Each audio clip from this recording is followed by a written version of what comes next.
Well, friends, here it is from Patagonia themselves. The new men's Encapsil 1000 fill power down Belay jacket from Patagonia. As you can see right there, all 100% authentic. Zoom in on that. Yep. You see that? Yeah, that shit's real. Shit's real.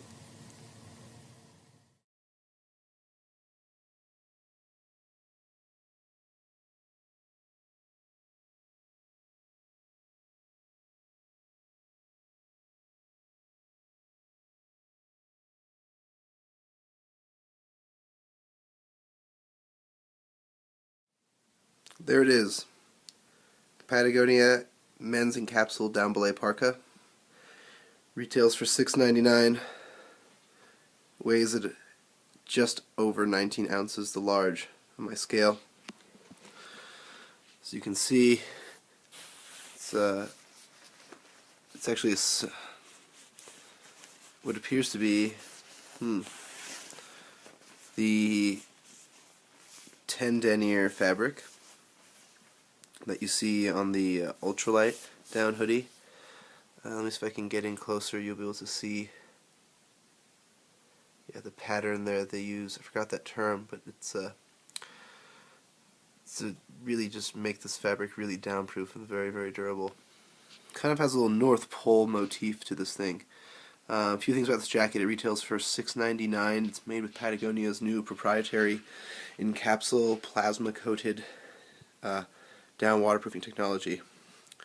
And I have to say, personally, for a jacket that's $700, it's missing a few things. Like if you look very closely, zipper garages on the outer chest pocket, right, or even on the hand warmer pockets, right.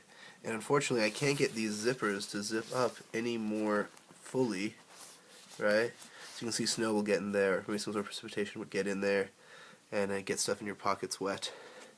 Kind of a downer, Patagonia. And actually the biggest downer as well, besides the $6.99 price tag, is this thing right here.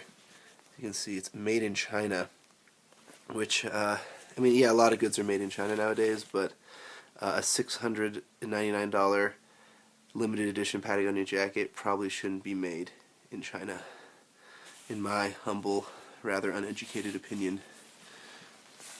Comes with two mesh pockets here, kind of like the DOS, but they're closer to you on your side, so it seems a little bit warmer. Comes with this really handy Michael Jackson-esque stuff sack. It's pretty darn small, actually, the stuff sack. You'll see the jacket must really compress down, and I don't know if you can see this, it's actually made with somewhat translucent material. Pretty cool. Probably the same material that's made the same material that the jacket is lined with. You see the down shows through. On the other side, you have another one of these pockets here, and it also says the number of your jacket. I guess there's only like a limited number of these jackets made. So yes, I will tell you this: this jacket is freaking lofty. I mean, it is super darn lofty. Just took it out of the bag. It is just chock full of down.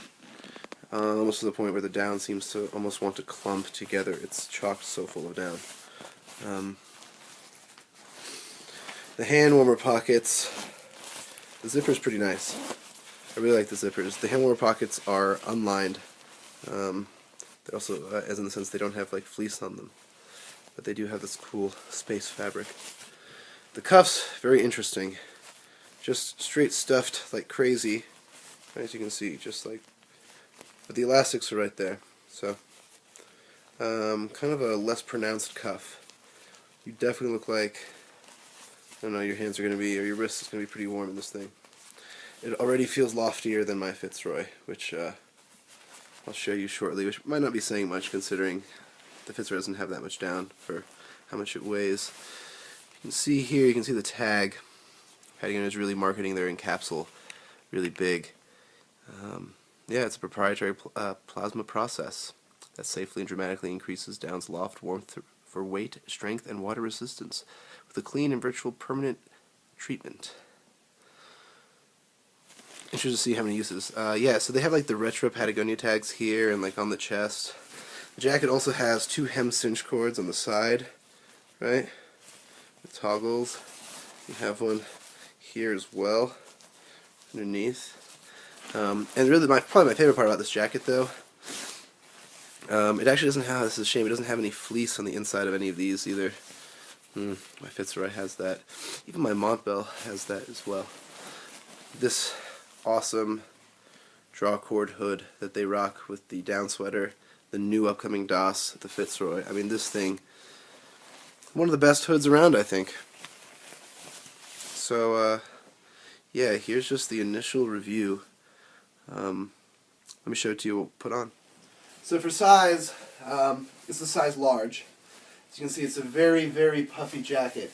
I'm about 6'1" and like 190 pounds. I'm not super slim by any means. I'm wearing an R1 pullover and like a small like cotton t-shirt underneath. I'm actually rocking the R1 in extra large because I just find it's a little more comfortable that way. But this jacket definitely goes low enough to cover your bum. Has a nice little piece of fabric stiffening zipper flap. It's down-filled insulation tube as well. This jacket is super, super puffy. It's definitely a Michelin Man jacket. The hood zips up. Oh, looks like it's a little stiffy. Wow. A little finicky, unfortunately. But there you go. Hood comes up to your face. Excuse me, the neck comes up to your face. There seems to be more insulation around the neck than the Fitzroy. Definitely warmer. The hood is great. Definitely seems to be helmet compatible. Not exactly ski helmet, but definitely climbing helmet compatible. And it has that cool little adjustment draw thing back here. Tightens the whole thing down.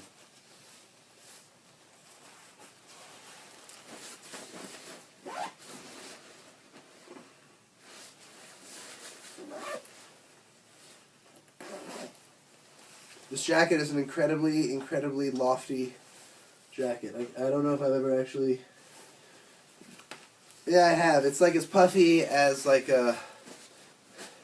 Puffy is like, you know, some of the more super puffies. The pockets here on the inside, you can see the mesh pockets. They're kind of like more towards like your obliques, as opposed to up here in the front. That's probably to maximize heat retention. I don't know. Not one of Patagonia's designers. But it's definitely like a pretty nice. It's like a nice jacket. Quite frankly, for $700, I think it's like a huge ripoff. Jacket doesn't have a lot of like basic stuff. For minimalists, I'm sure you'd love it. This is going to be a super, super warm minimalist jacket. It's relatively lightweight, 19 ounces. Definitely a lot warmer than the Fitzroy jacket. Definitely warmer than the DOS parka. Very interested to hear exactly how many grams of this new 1000 fill power down that they're using to fill this jacket with, because it would help determine some things. Also, I should mention the jacket is fully baffled. Pictures initially made it seem like it's sewn through, but it appears that I don't believe that it is. Wait.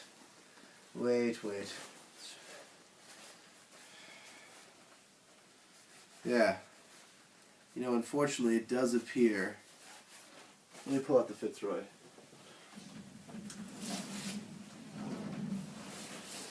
Patagonia's like super puff. Comparing the two together, yeah, they're both baffled with the I'll show you right here in just a moment. The Fitzroy is baffling compared to the new Encapsil down Belay parka. Okay, so here's the Fitzroy next in a large next to the down Belay parka. You'll notice a lot of similarities. One is that they're both pretty puffy jackets.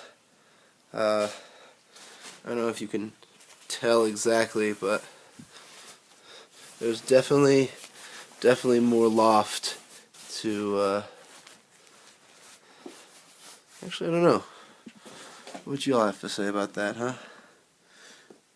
It seems like this is definitely more, is filled with a lot more down, whereas the Fitzroy, there's a lot more to, like, I don't know. This definitely has more down than the Fitzroy. Most definitely. It's a lot more firm of a jacket, right? Whereas the Fitzroy seems like, it's a little more like plush, if that makes sense.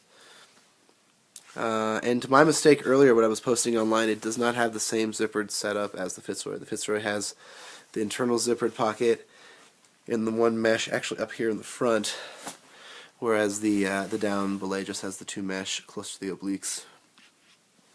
Very interested to see how this jacket's going to hold up to the elements. Interested with how the DWR is set up. Yeah, and I'm also interested to see how this hood is going to be. Just really, my initial impressions are that this is going to sell pretty quick just for these like Aspenites. But to be honest with you, the jacket as a whole, for the value you're getting, doesn't seem to be all that spectacular. For a jacket that's going to be out in the elements, I'm really disappointed not to see any sort of zipper garages. I, again, could be wrong in thinking that this matters, but this is like as firm as it goes up there. I don't know. Kind of sucks. And then the $700 price tag, kind of a shocker. But the biggest surprise is that this jacket's made in China. For $700, perhaps we could get something made here in the States, or even Vietnam, somewhere that has pretty good QA and QC. So, is it warmer than the Fitzroy? Probably. Definitely. Is it worth $700?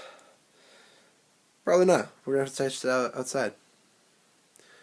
But we'll definitely be keeping you guys updated. And yeah. Supposedly this jacket goes on sale March 1st. It's January 8th, I believe, today. Or the 9th. So, looks like that's not the case. Once again, I'll show you the loft of the jacket real quick. Let's see. That's about a good 3-4 inches. The jacket is significantly lighter than the Fitzroy.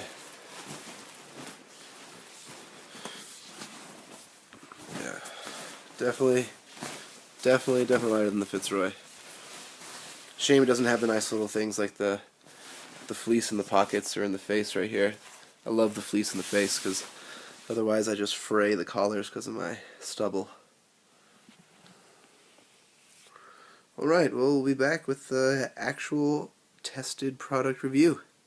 Let us know your feedbacks, thoughts at thedopeststuff.com or thedopeststuff@me.com. Email me. You can find me at Snowbird Steez on YouTube. Subscribe. It's legit. Oh, this is actually pretty neat. I just noticed this interesting little zipper molding here for down capsule. I don't know. Seems pretty cool.